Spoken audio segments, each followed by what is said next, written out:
nama saya Winda Haryadi, NIM B1018483, Fakultas Hukum Universitas Jambi. Dosen pengampu Dr. Fauzi Syam SHMH. Mata kuliah Sumber Daya Alam. Video saya kali ini akan menjelaskan tentang perkebunan kelapa sawit. Tanaman kelapa sawit berasal dari benua Afrika. Kelapa sawit banyak dijumpai di hutan hujan tropis. Minyak kelapa sawit mengandung karotenoid yang cukup tinggi. Karotenoid merupakan pigmen yang menghasilkan warna merah.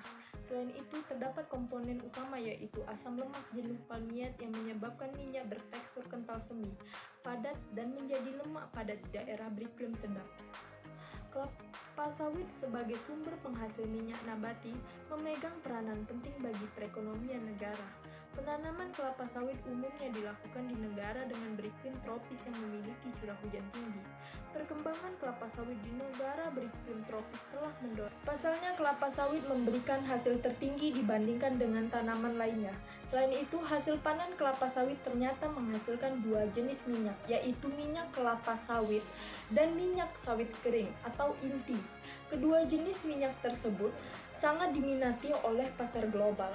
Sementara produksi minyak sawit Indonesia terutama berasal dari 7 provinsi yang memberikan kontribusi sebesar 81,80% terhadap produksi minyak sawit di Indonesia, seperti Provinsi Riau, Sumatera Selatan, Kalimantan Tengah, Jambi, Kalimantan Barat, dan Sumatera Barat. Industri pengelolaan kelapa sawit di Indonesia terus mengalami peningkatan.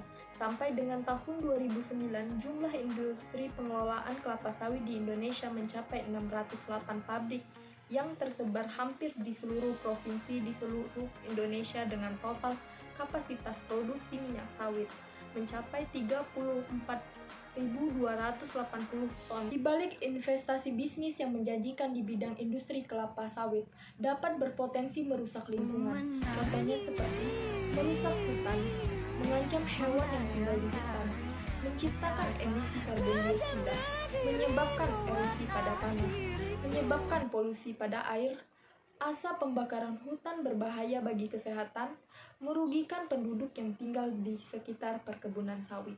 Oleh sebab itu, adanya syarat yang cukup besar terhadap pengelolaan industri ini. Terdapat pengaturan baik dalam undang-undang maupun aturan terkait lainnya. Dalam pasal 67 UU PPLH, bahwa setiap orang yang berkewajiban memelihara kelestarian fungsi lingkungan serta mengendalikan pencemaran dan atau kerusakan lingkungan hidup. Pasal 1 butir 35 UU PPLH, izin lingkungan adalah izin yang diberikan kepada setiap orang yang melakukan usaha dan atau kegiatan yang wajib AMDAL atau kegiatan yang wajib UKL-UPL. Pasal 1 angka 14 Undang-Undang Nomor 32 Tahun 2009 tentang perlindungan dan pengelolaan lingkungan hidup. Ancaman pidana bagi pelaku pencemaran lingkungan. Pasal 60 UU PPLH dan pasal 104 UU PPLH. Demikianlah penjelasan saya tentang perkebunan kelapa sawit. Jika ada kekurangan dan salah-salah kata, mohon maaf dan terima kasih. Jangan lupa like, subscribe, and comment.